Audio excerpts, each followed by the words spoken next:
Now the next skill we're going to look at is how we deal with images in Microsoft Word. So first things first, because I'm using the newest version of Microsoft Word, there's not really clip arts in the same way there was in old versions.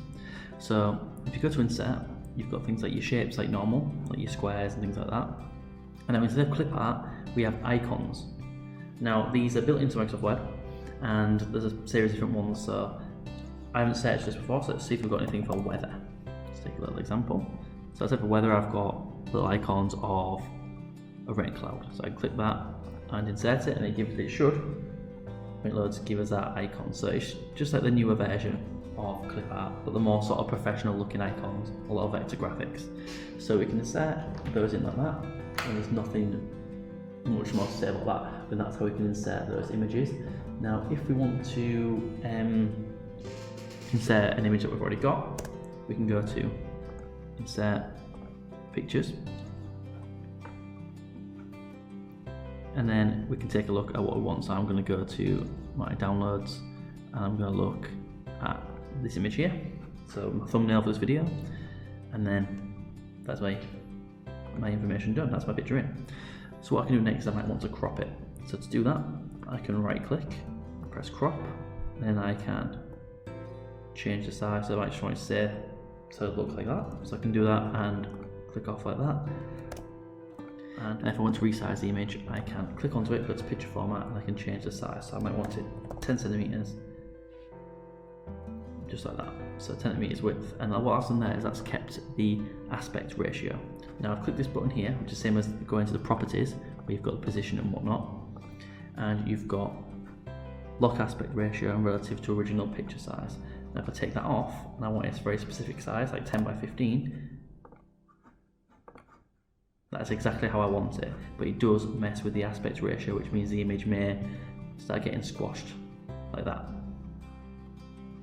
So that's resizing your image, and then setting the image from file. We've looked at cropping.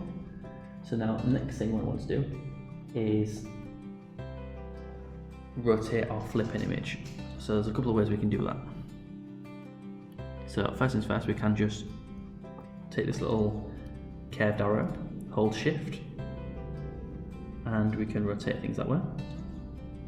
Now if I let go of shift, you can see it's a bit more jagged. If you hold shift, it keeps things specific. So I can rotate by 90 degrees by just holding shift down. What I can also do is, in older versions of Word, you can just, there's a rotate button, which I think has moved, because it's normally around where the alignment is. But you can see that's not there. So we've got your positioning, you've got align, but rotation is over here with this little tiny icon, whereas it used to be underneath align. You say align, then group, then rotate. So I can click this and I can rotate it 90 degrees, or however else I want to do. So what we're going to look at is inserting an image into a big piece of text that we've already got. So what I might want to have is, say that one of the icons from before in employability skills, maybe right here. So one way of doing that, we can go to insert, icons, and I'm going to search for some sort of like office themed one. So let's go for office. So we've got this man in a suit, so we can set that there. Now, how we may want it to be positioned is we may want the text to be up here and go around it. So to do that, what we need to do is click the image, and then we've got a series of different layout options. You've got inline with text, which sort of makes out as if it was a piece of writing, like a word, so it goes before the other words. You've got tight, through, in front of text, behind text. So you've got behind text goes behind, in front of text obviously goes in front. You've got top and bottom, so it goes above the section of writing. So I'm just going to put it back to inline with text. Now, to get it to wrap around, you've got square.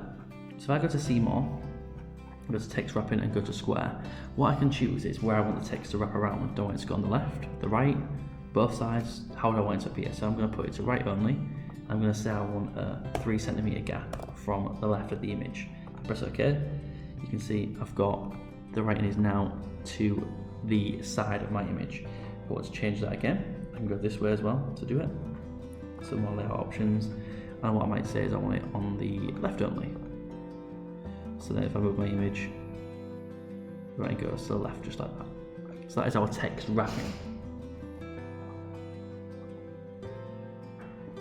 And as you change the size as well, it will start, so you'll see I've got that gap that I had in before.